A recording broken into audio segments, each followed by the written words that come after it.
Hello दोस्तों, मैं हूं अपूर्व और ये हमारा नेक्स्ट ट्यूटोरियल। और इस ट्यूटोरियल में हम सीखेंगे अबाउट फॉर लूप। तो बेसिकली फॉर लूप एक तरह का इटरेशन स्टेटमेंट होता है। इटरेशन स्टेटमेंट बहुत तरह के होते हैं, जैसे कि फॉर लूप, व्हाइल लूप और डू व्हाइल लूप। तो सबसे पहले तो मैं आपको बताता हूं कि इटरेशन स्टेटमेंट होता क्या है। इटरेशन स्टेटमेंट आप समझ सकते हैं कि एक तरह के ऐसे सेट ऑफ इंस्ट्रक्शन होते हैं जो कि बार बार रिपीट होते हैं जब तक कोई कंडीशन फुलफिल होती है। इसलिए इन्हें लूपिंग या लूप्स भी कहा जाता है। लूपिंग स्टेटमेंट या लूप्स भी कहा जाता है। C++ में कई तरह के इटरेशन स्टेटमेंट्स होते हैं, जैसे कि for loop, while loop, do while loop. हमारे इस ट्यूटोरियल में हम सबसे जो बेसिक C++ का इटरेशन स्टेटमेंट है या लूपिंग स्टेटमेंट है वो है फॉर लूप, वो हम सीखेंगे। तो आइए देखते हैं फॉर लूप का बेसिक सिंटैक्स यानी कि लिखने का तरीका क्या होता है। हाँ, तो दोस्तों आपको स्क्रीन में दिख सकता है। फॉर लूप का बेसिक लिखने का तरीका ये होता है, सबसे पहले हम लिखते हैं जो कीवर्ड वो है फॉर। हम फॉर कीवर्ड लिखते हैं। उसके बाद होता है एक स्टार्टिंग एक्सप्रेशन या एक्सप्रेशंस। ये वो एक्सप्रेशन होता है जो इनिशियल कंडीशन बताता है लूप की कि लूप को स्टार्ट कहां से होना है। उसके बाद हम एक सेमीकोलन का साइन लगाते हैं। उसके बाद होती है हमारी टेस्टिंग कंडीशन या टेस्ट एक्सप्रेशन। उसके बाद हम फिर से सेमीकोलन का साइन लगाते हैं। उसके बाद होता है अपडेट एक्सप्रेशन। और पूरा फॉर लूप के जो तीनों एक्सप्रेशन हैं, स्टार्टिंग एक्सप्रेशन, टेस्ट एक्सप्रेशन और अपडेट एक्सप्रेशन, ये तीनों एक्सप्रेशन एक दो सेट ऑफ पैरेंथेसिस के बीच में होते हैं या फिर दो ब्रैकेट्स के बीच में होते हैं। फॉर लूप के बाद जो लाइनों को हमको रिपीट कराना है अनटिल ये टेस्ट एक्सप्रेशन की कंडीशन ट्रू है या फॉल्स है, वो होते हैं कर्ली ब्रैकेट्स के बीच में हम लिखते हैं। तो आइए हम देखते हैं कि ये काम कैसे करता है। मान लीजिए हमको एक ऐसा लूप चलाना है जिसमें मान लीजिए 1 से 10 तक की वैल्यूज प्रिंट हो। अब आप देख सकते हैं 1 से 10 तक की वैल्यूज प्रिंट होंगी तो एक लूप चलेगा। अब ये लूप चलेगा तो इसमें हर बार जब लूप चलेगा तो पहली बार प्रिंट होगा 1, उसके बाद प्रिंट होगा 2, 3। इस प्रकार से आप देख सकते हैं लूप चलेगा जो कि 10 बार एक लूप चलेगा और उस लूप में हर बार वैल्यू इंक्रीज होगी। तो अगर हमको ऐसा लूप कंस्ट्रक्ट करना है C++ में तो जो सबसे बेसिक जो हम यूज कर सकते हैं वो है हमारा फॉर लूप स्टेटमेंट। तो आइए हम देखते हैं कि फॉर लूप स्टेटमेंट काम कैसे करता है। सबसे पहले मैं लिखता हूं फॉर, उसके बाद मैं लिखता हूं सपोज, पहले मैं एक वेरिएबल ले लेते हैं, सपोज int a सेमीकोलन। ठीक है, तो पहले हम लिखते हैं, मान लीजिए मुझे 1 से प्रिंट कराना है तो ये होता है आपका स्टार्टिंग एक्सप्रेशन या इनिशियलाइजेशन एक्सप्रेशन। तो मैं लिखूंगा for a is equal to 1 semicolon, जैसा कि हम लिखते हैं सेमीकोलन। उसके बाद मैं लिखूंगा a लेस देन और इक्वल टू 10। अब ये हो जाती है हमारी testing condition, semicolon a plus plus, और ये है हमारी update condition a plus plus. मैंने आपको इंक्रीमेंट ऑपरेटर पहले ही पढ़ाया है तो ये जस्ट एन इंक्रीमेंट ऑपरेटर। इसके बाद में आप देख सकते हैं अब ये टोटल जो कंडीशन है इसका मीनिंग क्या है। इसका मीनिंग है कि a इज इक्वल टू 1 से int a है एक वेरिएबल है, उसकी स्टार्टिंग 1 से करो, उसके बाद इसको बढ़ाओ, अगली बार जब लूप चलेगा उसको इंक्रीज करो। मैं आपको इसको जल्दी से लिख के बताता हूं कि ये काम कैसे करता है। मैं यहां पे लिखता हूं सी आउट, नई लाइन में प्रिंट करो वैल्यू a की। ठीक है, और यहां पे मैं लगा देता हूं सिस्टम पॉज। हाँ, तो दोस्तों मैंने यहाँ पे लगा दिया सिस्टम पॉज। और अब आप देख सकते हैं मैंने कुछ लिखा है यहाँ पे। अब मैं इसका आपको एक्सप्लेन करता हूँ कि इसका मीनिंग क्या है। सबसे पहली बात, फॉर लूप काम कैसे करेगा। फॉर लूप सबसे पहले काम करता है स्टार्टिंग एक्सप्रेशन या इनिशियलाइजेशन एक्सप्रेशन से। तो यहाँ पे क्योंकि इनिशियलाइजेशन कंडीशन है a इज इक्वल टू 1, मतलब a की वैल्यू है 1। उसके बाद जब ये कंडीशन सेटिस्फाई होती है उसके बाद ये लूप में एंटर करता है। ये दो कर्ली ब्रैकेट्स के जो सेट हैं इसके बीच में जितने भी स्टेटमेंट्स हैं ये एग्जीक्यूट होंगे सीक्वेंशियली। फिलहाल यहाँ पे एक ही स्टेटमेंट है जो है सी आउट, नई लाइन में प्रिंट करो वैल्यू ऑफ a। तो फिलहाल वैल्यू a की है 1, तो स्क्रीन में प्रिंट होगा 1। उसके बाद ये लूप टूटेगा नहीं, इसके बाद ये जाएगा चेकिंग कंडीशन में, ये वाली कंडीशन। यहां पे चेक करेगा क्या a की वैल्यू 10 से कम है। In this case yes it's less than 10 या बराबर देन 10, जो भी कंडीशन, यहां पे लेस देन इक्वल टू का साइन है। तो अगर ये टेस्ट कंडीशन सेटिस्फाई होती है तो फिर ये अपडेट एक्सप्रेशन में जाता है। यहां पे हमने अपडेट एक्सप्रेशन में दिया हुआ है इंक्रीमेंट ऑपरेटर, मतलब a की वैल्यू 1 से बढ़ा दी जाए तो हो जाएगा a प्लस प्लस। तो a प्लस प्लस के कारण a की वैल्यू हो जाएगी 2। तो यहाँ पे जब नेक्स्ट लाइन में फिर से ये वाला स्टेटमेंट फिर से रिपीट होगा, फिर लिखा जाएगा सी आउट, फिर से नई लाइन में जाके वो फिर से ए को प्रिंट करेगा, लेकिन इस बार ए की वैल्यू होगी 2।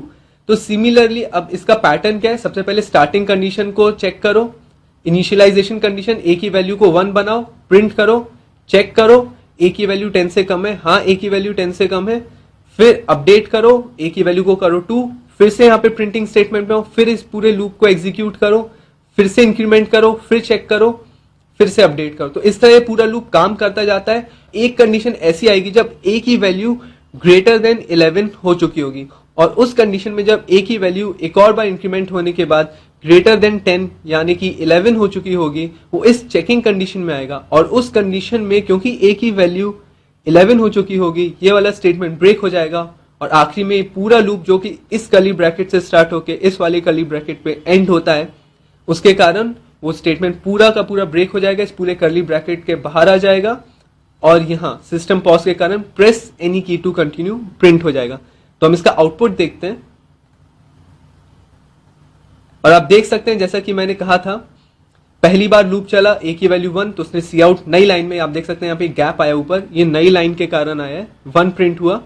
उसके बाद फिर उसने इंक्रीमेंट किया होगा, मतलब ए की वैल्यू हो जाती है 2 के बाद उसने उसको चेक किया होगा कि क्या ए की वैल्यू 10 से कम है, 2, हाँ 2 की वैल्यू ऑब्वियसली 10 से कम है, तो उसने फिर से इसी स्टेटमेंट को एग्जीक्यूट किया, उसके कारण हम देख सकते हैं कि यहाँ पे 2 प्रिंट हुआ। सिमिलरली लूप चलता गया होगा, चलता गया होगा, चलता गया होगा, चलता गया होगा, लेकिन एक कंडीशन ऐसी आई होगी जब इंक्रीमेंट करने पे ए की वैल्यू 11 हो गई होगी, तो उस कंडीशन में उसने जब ये चेकिंग कंडीशन से चेक किया होगा कि क्या ए की वैल्यू 10 से कम है, नहीं, ना ही वो 10 के बराबर है, नहीं वो 11 है, तो उस केस में पूरा लूप ब्रेक हो गया होगा, और उसके बाद सिस्टम पॉज के कारण प्रेस एनी की टू कंटिन्यू प्रिंट हो जाता है। तो आपने देखा कि बेसिकली ये लूप कैसे काम करता है। अब मान लीजिए मैं चाहता हूं यूजर जहां तक प्रिंट कराना चाहे सिर्फ वहीं तक वो लूप चले, तो हम इस लूप को थोड़ा सा मॉडिफाई कर लेते हैं। INT A लिखने के बाद मैं यहाँ पे सी आउट कर देता हूं,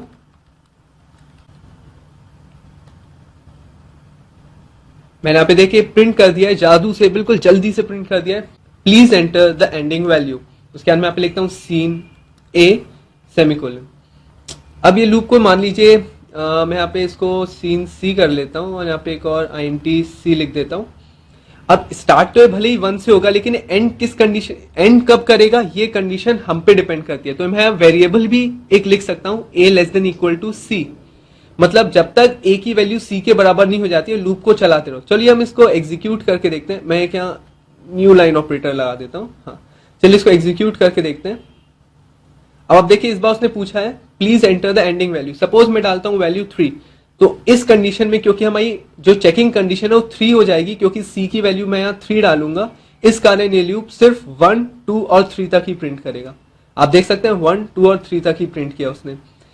तो अगर हम यूजर से वैल्यू लेके अपने लूप को कंट्रोल कर सकते हैं, तो इसके लिए हम एक सिंपल सा एक और प्रोग्राम बना सकते हैं, इसमें जो यूजर वैल्यू डालेगा उस वैल्यू की टेबल प्रिंट होगी। तो चलिए मैं इसको जल्दी से यहाँ पे टाइप करके दिखाता हूं आपको। हाँ तो दोस्तों यहाँ पे मैंने, आप देख सकते हैं कुछ जादू से फिर से जल्दी से टाइप कर दिया है।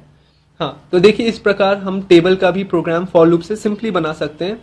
पहली वैल्यू है प्लीज एंटर द वैल्यू, पहली लाइन है, तो मैंने वैल्यू यूजर से ले लिए C नाम के एक वेरिएबल में। फिर मैं, आप देख सकते हैं इस बार मैंने लूप चलाया 1 से 12 तक, क्योंकि जनरली हमारी टेबल 1 से 12 तक ही चलती है। 1 into 1 is 1, 1 into 2 is again 2, 1 into 3 is 3, तो इस प्रकार से।